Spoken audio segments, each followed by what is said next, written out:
السلام علیکم ورحمۃ اللہ وبرکاتہ۔ دوستو، مسلمانوں کے حالات پر کہاں تک بولا جائے؟ آخر ایک حد ہوتی ہے بولنے کی، وہ حد بھی اب پار ہو چکی ہے۔ آئے دن ہمیں ایسی ویڈیو دیکھنے کو ملتی ہے کہ آدمی حیران ہو جاتا ہے کہ کیا یہ مسلمان ہیں؟ کیا یہ کام مسلمانوں کے ہو سکتے ہیں؟ اب یہ ویڈیو میں آواز نہیں کھول رہا ہوں کیونکہ اس میں ایسا گانا ہے کہ آپ بھی گناہ گار ہوں گے، میں بھی گناہ گار ہوں گا۔ تو آپ صرف یہ ویڈیو دیکھیں کہ ایک مسلمان لڑکی ہے، حجاب میں لڑکی ہے، اور حجاب میں ایک مسلمان لڑکی اس طرح ڈانس کر رہی ہے۔ افسوس ہے اس لڑکی پر، افسوس ہے۔ پہلے جو عورتیں ناچتی تھی، مجرا کرتی تھی، ڈانس کرتی تھی تو ان کی سماج میں کوئی عزت نہیں ہوتی تھی۔ اگر کسی کو معلوم ہو جاتا تھا کہ اس بستی میں ایسی کوئی لڑکی ہے، کوئی عورت ہے جو گانا گاتی ہے، ناچتی ہے، تو اس کو گاؤں سے باہر نکال دیتے تھے۔ عورت کو یا اس لڑکی کو عزت کی نگاہوں سے کوئی نہیں دیکھتا تھا، سب اس کو ذلیل کرتے تھے، گالیاں دیتے تھے، کوئی اس سے بات کرنے کو تیار نہیں تھا، کوئی اس کو منہ لگانے کو تیار نہیں تھا۔ ہاں، جو اس کے جیسے لوگ ہوتے تھے، جو آوارہ ہوتے تھے اس کے جیسے، وہی لوگ اس کو اپناتے تھے، لیکن عزت دار آدمی، شریف آدمی اس کو اپناتا نہیں تھا۔ لیکن افسوس ہے مسلمانوں پر اور یہ حجاب والی لڑکی پر کہ اس کے کیسے والدین ہوں گے۔ اس کے والدین بھی معلوم ہوا کہ یہیں پر ہیں، وہ بھی خوشی منا رہے ہیں، وہ بھی خوش ہیں۔ اور ایسے والدین کے بارے میں تو رسول اللہ صلی اللہ علیہ وسلم نے ارشاد فرمایا کہ دیوس ہے وہ آدمی کہ جس کے بچے، جس کی جوان لڑکے لڑکیاں بے حیائی کریں، بے حیائی پھیلائیں، ناچے ڈانس کریں اور وہ خوشی منائے، وہ دیوس ہے۔ دیوس کون ہوتا ہے؟ دیوس وہ ہوتا ہے کہ جو آدمی جنت میں جائے گا، تو جو آدمی جنت میں جائے گا اس کو جنت میں جانے سے 500 سال پہلے جنت کی خوشبو سنگا دی جائے گی۔ جنت کی خوشبو کو محسوس کر لے گا وہ آدمی کہ مجھے جنت میں جانا ہے، 500 سال پہلے وہ خوشبو پالے گا۔ لیکن دیوس وہ آدمی ہے کہ جس کو رسول اللہ صلی اللہ علیہ وسلم نے ارشاد فرمایا کہ دیوس کو جنت کی خوشبو بھی نہیں سنگائی جائے گی، یہ جنت کی خوشبو سے محروم کر دیا جائے گا۔ جنت میں جانا تو بہت دور کی بات ہے، یہ تو جنت میں جا بھی نہیں، جنت کی خوشبو بھی نہیں سونگھ سکتا ہے، یہ ہے وہ دیوس۔ لیکن افسوس ہے اس حجاب والی لڑکی پر اتنی بے حیائی کہ یہ ڈانس وغیرہ جو ہیں، جس کے اندر شرم ہوتی ہے کہ وہ تو اکیلے میں بھی یہ ڈانس نہیں کر سکتی۔ جس لڑکی کے اندر تھوڑی بہت شرم ہوگی، غیرت ہوگی، حیا ہوگی، وہ تو اکیلے میں بھی ڈانس نہیں کر سکتی ہے۔ اور یہ لڑکی یہاں مجمع میں سر عام، یہاں اسکول بھرا ہوا ہے، کالج ہے، یہ کالج بھرا ہوا ہے، اور سامنے ہزاروں لڑکے ہیں، اور پھر بہت ساری عورتیں ہیں، بہت ساری اور بھی عورتیں ہیں جو برقعے میں ہیں، جو حجاب میں ہیں، وہ بھی اس کی ویڈیو بنا رہی ہیں۔ لیکن افسوس ہے اس لڑکی پر، افسوس ہے اس کے والدین پر، افسوس ہے۔ آخر یہ کیسا اسلام ہے؟ آخر آپ نے اسلام کو مذاق بنا کر رکھ دیا ہے، یہ کوئی اسلام ہے؟ اگر آپ کا دل کر رہا ہے ناچنے کو، ڈانس کرنے کو، آپ حجاب اتار دیں، آپ برقع اتار دیں، آپ خوب جینس پینٹ پہنیں، نہ چاہے آپ ڈانس کریں، جو چاہے آپ ڈانس کریں، جیسا چاہے آپ ڈانس کریں، کچھ بھی کریں آپ، لیکن خدا را اس حجاب کو اتار دیں، اسلام کو بدنام نہ کریں، حجاب کو بدنام نہ کریں، برقعے کو بدنام نہ کریں، مسلمانوں کو بدنام نہ کریں آپ۔ مجھے تو یہ افسوس ہوتا ہے کہ جو لڑکی سب کے سامنے ایسا ڈانس کر رہی ہے، جس کو ذرہ برابر بھی حیا نہیں ہے، شرم نہیں ہے، وہ اکیلے میں کیا کرتی ہوگی؟ کیا اس لڑکی سے یہ امید رکھی جا سکتی ہے کہ یہ لڑکی اپنا گھر بسائے گی، کسی کے ساتھ کسی کو عزت دے سکتی ہے، کہ اپنے شوہر کو عزت دے سکتی ہے؟ حالانکہ امام حسن کو آپ سب جانتے ہیں، امام حسن نے فرمایا جو لڑکی یا جو عورت بے حیا ہے، نہ اس کی نمازیں قبول ہوتی ہیں، نہ اس کی عبادت قبول ہوتی ہے، نہ اس کے روزے قبول ہوتے ہیں، اس کی کوئی عبادت قبول ہی نہیں ہوتی، اس کی دعا بھی قبول نہیں ہوتی۔ جو بے حیا لڑکی ہے، بے حیا عورت ہے، چاہے وہ کوئی بھی عورت ہو، لڑکی ہو، اگر اس کے اندر ذرا برابر بھی بے حیائی ہے تو امام حسن نے فرمایا اس کی کوئی عبادت قبول نہیں ہوتی ہے۔ عبادت قبول ہونے سے پہلے اس کو چاہیے کہ وہ توبہ کرے، بے حیائی سے توبہ کرے۔ جب تک بے حیائی ہے کرتی رہے گی، اب یہ لڑکی بے حیا ہے، اب یہ نماز پڑھے گی کوئی فائدہ نہیں ہے، روزہ رکھے تو کوئی فائدہ نہیں ہے، دعا کرے تو کوئی فائدہ نہیں ہے، قبول ہی نہیں ہوگی۔ آپ بتائیں خود، اس لڑکی کے اندر حیا ہے؟ حیا والی لڑکی تو اپنے گھر میں اکیلے میں ڈانس نہیں کر سکتی ہے، اور یہ یہاں مجمع کے اندر سر عام ڈانس کر رہی ہے۔ افسوس ہے مسلمانوں پر۔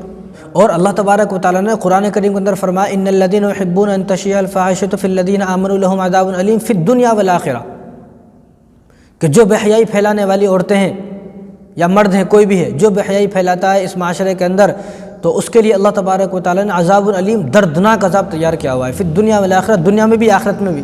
آخرت میں تو جو عذاب ہے سب کو معلوم ہے، دنیا میں عذاب یہ ہے کہ جو بے حیائی ہے، جو بے حیائی کرنے والا ہے، اللہ تبارک و تعالیٰ اس کی زندگی سے برکتوں کو ختم فرما دیتے ہیں، اس کے چہرے سے رونق ختم ہو جاتی ہے، اس کے چہرے کا نور ختم ہو جاتا ہے، اللہ اس کی زندگی میں بیماریوں کو، پریشانیوں کو، مصیبتوں کو داخل کر دیتے ہیں، تکلیفوں کو داخل کر دیتے ہیں۔ رسول اللہ صلی اللہ علیہ وسلم نے ارشاد فرمایا الحیاء شعبۃ من الایمان، حیا ایمان کا ایک شعبہ ہے۔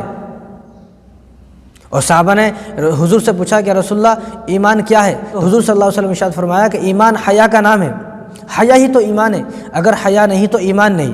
حیا ہے تو ایمان ہے، حیا نہیں تو ایمان نہیں، یہ رسول اللہ صلی اللہ علیہ وسلم کے جملے ہیں، یہ ترمذی کی روایت ہے۔ اور اسلام تو یہ کہتا ہے کہ عورت کو پردے میں رہنا چاہیے، اسلام تو عورت کو پردے میں رہنے کی ترغیب دیتا ہے، کیونکہ اسلام عورت کو سونے سے زیادہ قیمتی مانتا ہے، ہیرے اور جواہرات سے زیادہ قیمتی مانتا ہے، اور ہیرے اور جواہرات کو، سونے کو کوئی آدمی اس طرح جو ہے روڈوں پر نہیں پھینکتا ہے، ان کو اپنے اندر تجوری میں بند کر کے رکھتے ہیں۔ تو اسلام کے اندر ایک عورت کی جو قیمت ہے وہ ایک ہیرے کی طرح، ایک سونے کی طرح ہے، حیا کے اندر رہنا چاہیے۔ جب عورت بے حیائی پائی جائے گی، اب اس کے اسلام باقی نہیں رہا، وہ اسلام پر نہیں ہے۔ اب یہ عورتیں، یہ لڑکیاں جو بے حیائی کر رہی ہیں، اپنے آپ کو مسلمان نہ کہیں، بالکل بھی مسلمان کہنے کی ضرورت نہیں ہے، یہ اسلام ہے، اسلام کے اندر یہ چیزیں جائز نہیں ہیں۔ اگر آپ کو کرنا ہے آپ اسلام چھوڑ دیں، سمپل سی بات ہے، آپ اسلام چھوڑ دیں، آپ کسی اور مذہب میں چلے جائیں، آپ کھلے عام اعلان کریں کہ مسلمان نہیں ہوں، لیکن ایک طرف آپ یہ کہتے ہو مسلمان ہوں، تو پھر اسلام کو فالو کیوں نہیں کر رہے؟ آپ مسلمان ہیں تو اسلام کو فالو کرنا پڑے گا، اگر آپ اسلام کو فالو نہیں کر رہے ہیں تو آپ مسلمان نہیں ہیں، اپنے آپ کو نہ کہیں مسلمان۔ اور اگر آپ کے اندر یہ بے حیائی ہے تو آپ جنت میں جانے کا خواب دیکھنا چھوڑ دیں۔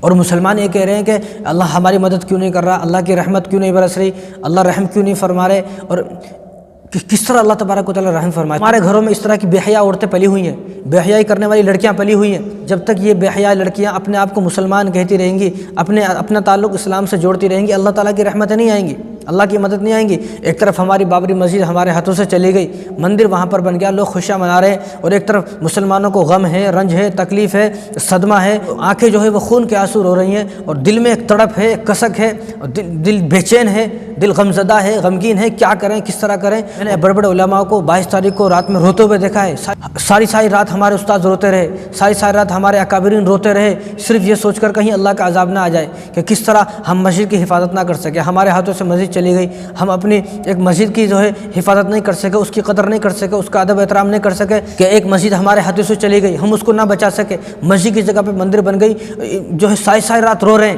اب تک آنکھوں سے آنسو جاری ہیں، اور ایک طرف تم اپنے جسم کو نمائش کر رہی ہو۔ کچھ تو شرم ہونی چاہیے، کچھ تو غیرت ہونی چاہیے۔ آخر کہاں تک سمجھائیں ہم؟ تمہارے اندر بھی تھوڑی عقل ہونی چاہیے، تمہارے اندر بھی تھوڑی سمجھ ہونی چاہیے۔ اس طرح سب کے سامنے ناچنا، ڈانس کرنا، اور اپنے جسم کو نمائش کرنا، اپنے جسم کو دکھانا، کیا لڑکی کے جو والدین ہیں کیا وہ یہ سوچ سکتے ہیں کہ ہماری لڑکی عزت دار ہے، ہماری لڑکی شریف ہے، کہ ہماری لڑکی اس کے اندر کوئی عیب نہیں ہے؟ کیا سوچ سکتے ہیں؟ ہرگز نہیں سوچ سکتے کہ اتنی بے حیائی، کھلے عام بے حیائی۔ اگر آپ کو ڈانس ہی کرنا ہے، دل کر رہا ہے، تو آپ اسلام کو چھوڑ دیں، نہیں تو آپ گھر میں اندر روم میں ڈانس کریں، کتنا ڈانس کرنا ہے۔ اور میں تو یہ کہتا ہوں، ایک آخری بات، یہ بات دل پہ لکھ لیں، یہ ڈانس ریکارڈ ہو گیا اور ہزاروں لوگوں کے پاس یہ ڈانس ہے، اگر یہ لڑکی مر بھی گئی تو مرنے کے بعد اس ڈانس کا اس کو عذاب ملتا رہے گا، گناہ جاریہ ہے یہ، مرنے کے بعد بھی اس کا گناہ ملتا رہے گا۔ بس اللہ حفاظت فرمائے۔ ہم کیا کر سکتے ہیں؟ ہم تو دعا کر سکتے ہیں کہ اللہ اس لڑکی کو توبہ کی توفیق عطا فرمائے۔ اس جیسے جتنی بھی لڑکیاں ہیں جو بے حیائی میں ڈوبی ہوئی ہیں، ان تمام لڑکیوں کو اللہ تبارک و تعالیٰ توبہ کی توفیق عطا فرمائے۔ اور آپ اپنی لڑکیوں کی حفاظت کریں، اپنی لڑکیوں کی ایمان کی فکر کریں، کہیں ایسا نہ ہو کہ آپ کی لڑکی بھی اس طرح بے حیائی کر رہی ہو اور آپ کو پتہ بھی نہ ہو، یا وہ تو پرانے زمانے کی بات ہے، اب تو سب پتہ ہوتا ہے، ماں باپ خوشی مناتے ہیں کہ میری لڑکی ڈانس کر رہی ہے، ناچ رہی ہے۔ اور بھائی اسلام سیکھیں، اسلام پر عمل کرنے والے بنیں۔ اگر آپ مسلمان ہیں، اگر آپ مسلمان نہیں ہیں تو آپ اعلان کریں بھائی میں مسلمان نہیں ہوں۔ اگر آپ مسلمان نہیں ہیں، ہم آپ پھر سے کچھ نہیں بولیں گے۔ السلام علیکم ورحمۃ اللہ۔